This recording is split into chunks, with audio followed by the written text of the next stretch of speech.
Welcome to Motivational Humanity. You are not alone. There's a story we've all been told without anyone actually saying it out loud.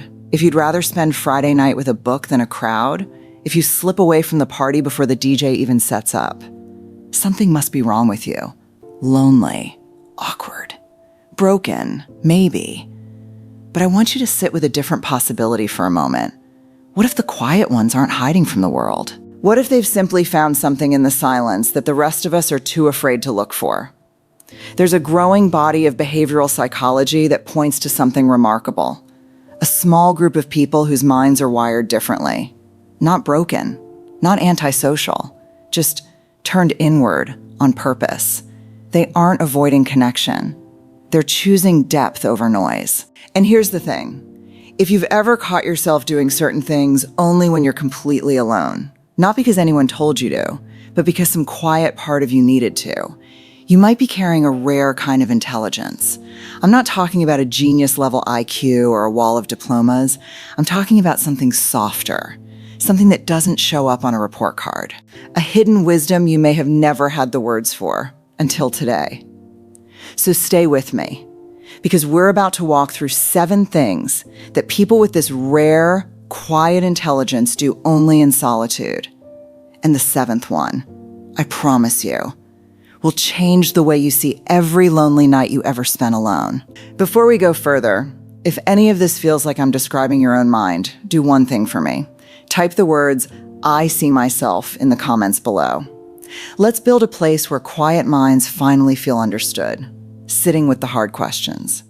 Think about the last time life handed you something complicated. Maybe it was a job offer that looked perfect on paper but felt wrong in your gut. Maybe it was watching a divisive argument unfold online and feeling the pressure to pick a side immediately. What does the human brain usually do with that discomfort? It panics. Our nervous system treats uncertainty like a threat, so it scrambles for relief, grabbing the nearest convenient answer or just agreeing with whoever's loudest, so the tension can finally stop. But you do something different. When you're alone, driving home in silence, lying awake at 1 a.m., you let the question stay open. You don't rush toward a tidy explanation just to feel better. You turn the problem over like a stone in your palm, examining every angle, tolerating the itch of not knowing yet. Psychologists call this cognitive patience. It's rare because holding an unanswered question is exhausting. The brain wants to put the weight down immediately.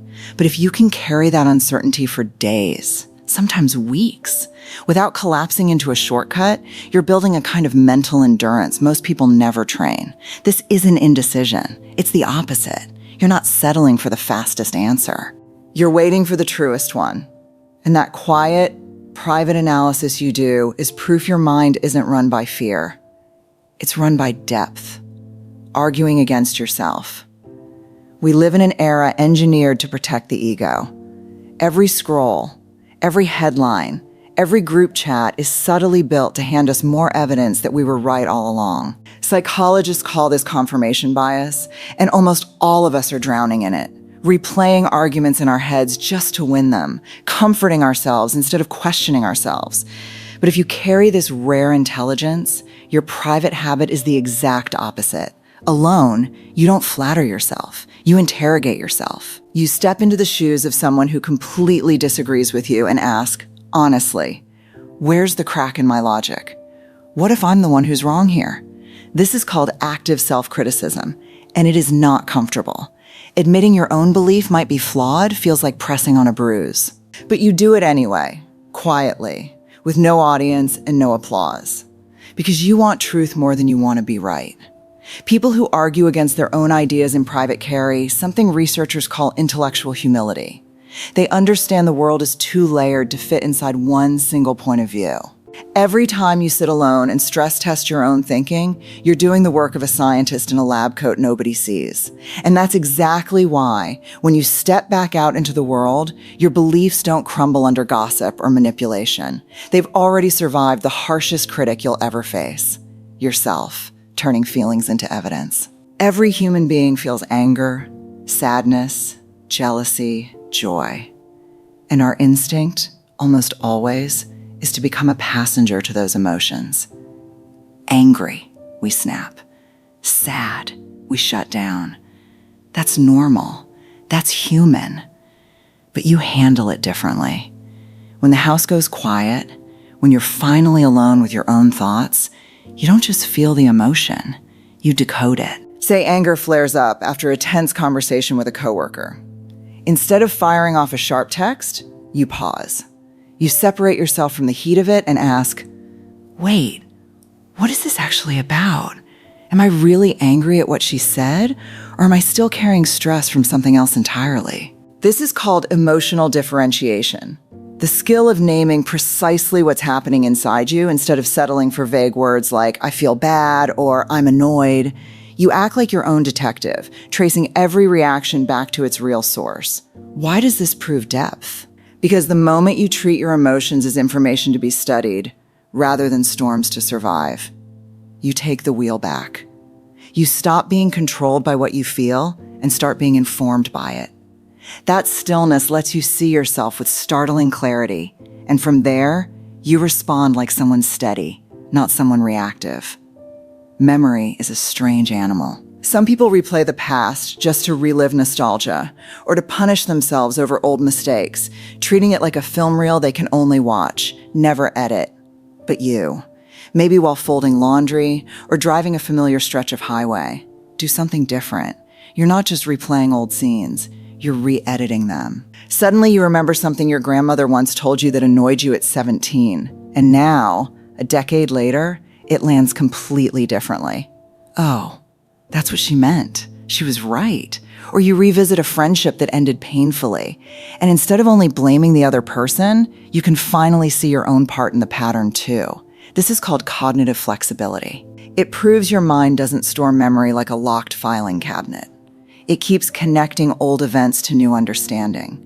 You don't use the past to punish yourself. You use it to upgrade yourself.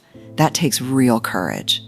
Admitting your younger self was one-sided or immature doesn't feel good, but you do it quietly, without needing a witness or a verdict. You become the editor of your own story, giving painful chapters new and deeper meaning. That's not weakness. That is one of the clearest signs of a sharp, healing mind. Falling in love with useless knowledge. We live inside a culture obsessed with productivity. Every hobby needs a payoff. People read to get promoted. They study languages to land better jobs. Curiosity, for most people, comes with a price tag. What do I get back for the time I spend?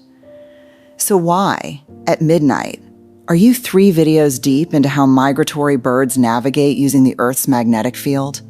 Or fully absorbed in a documentary about how ancient aqueducts moved water across entire empires without a single pump? You're not an ornithologist. You're not an engineer. This knowledge won't get you a raise or make you the star of a dinner party. You do it because your mind is hungry. Nothing more, nothing less.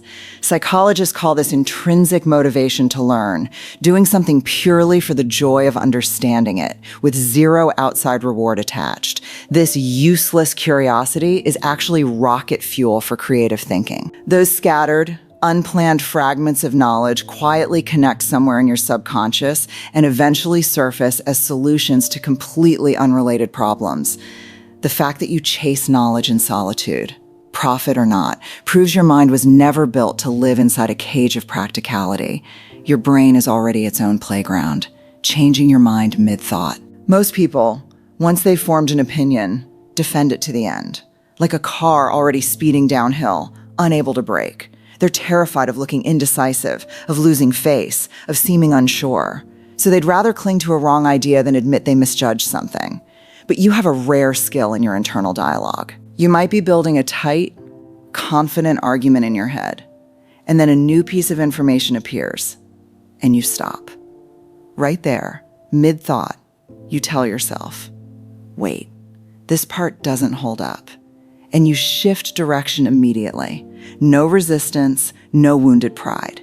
There's no tantrum from the ego. No need to defend the version of you from 5 minutes ago. You don't care about appearing consistent. You care about being accurate. Psychology calls this metacognitive flexibility, the ability to watch your own thinking in motion and correct its course in real time. Nobody teaches us this in school. Workplaces rarely reward it either, since most environments prize unwavering confidence over honest correction. But in your own quiet space, you've trained yourself to release the ego in favor of the truth. Being willing to be wrong for 30 seconds in exchange for being right in the long run. That is a quiet superpower most people never develop, keeping yourself company. And here it is, the final piece, and maybe the clearest line between isolation and chosen stillness. Modern life is engineered to fracture our attention. Notifications, feeds, 24-hour headlines, all of it competing for the inside of your skull from sunrise to midnight. Most people are terrified of empty space. Sit them in a silent room with no music, no screen, no conversation, and it feels unbearable, almost like punishment. So they fill every gap. Background noise, endless scrolling, just to avoid the discomfort of their own company. But you're wired differently. A long walk with no phone in your pocket doesn't feel like deprivation. It feels like luxury. Sitting on your balcony with a cup of tea, gone lukewarm, doing absolutely nothing. Not reading, not listening to anything. Just watching your own thoughts drift by gives you a strange, settled peace. It feels less like being alone and more like coming home. Psychologists describe this as autonomous cognitive engagement, a mind rich enough, interesting enough to generate its own sense of okayness. You don't need to borrow stimulation from the outside world. You don't mistake the dopamine hit of social media for actual depth. When your inner world is colorful and safe, stillness stops being empty. It becomes a space thick with creativity and understanding. This is why you can be alone for long stretches without ever feeling lonely. You've built the most important relationship of your life, the one with yourself. And that relationship is what makes you steady. You stop chasing other people's approval. You choose your connections based on genuine resonance, not desperation to fill a gap. So there they are, all 7. How many of them made you pause and think, that's exactly me? None of these habits are loud. They live in the corner of a quiet room, on a late bus ride home, in the hours you stay awake without anyone clapping for you. The world outside may never see what's happening in your mind, but that has never made it less real and never made it less valuable. We're not naming these signs to rank ourselves above anyone else. Intelligence was never meant to be a contest. The real reason we're doing this is simple, so you can finally stop judging yourself for being this way. You've probably asked yourself more than once, why don't I enjoy crowded rooms? Why do I keep circling the same random thoughts at 2 a.m.? Why am I like this? Now you have an answer. That stillness, that depth, those strange little obsessions, they were never flaws. They are proof that your mind has been working quietly every single day, shaping you into someone who questions rather than assumes, who isn't shaken by the pressure of the crowd, and who has enough depth left over to be gentle, both with yourself and with the people around you. Real intelligence was never about being the loudest voice in the room. It's about understanding your own mind when no one else is watching. If this described you, even one piece of it, I want you to be proud of that. You are not broken, and you are certainly not alone. Your mind is the most fascinating place you'll ever get to live. Now tell me, out of these 7 things, which one felt like someone had quietly been reading your mind? Drop it in the comments below. Because the moment you can name what makes you different is the same moment you finally start owning it. If this video lifted even a little weight off your chest tonight, send it to someone who might need to feel understood too. And if you want to keep walking this road of understanding the quiet corners of the human mind, hit subscribe and stay with us. Thank you for giving yourself this time today. I am reclaiming my peace.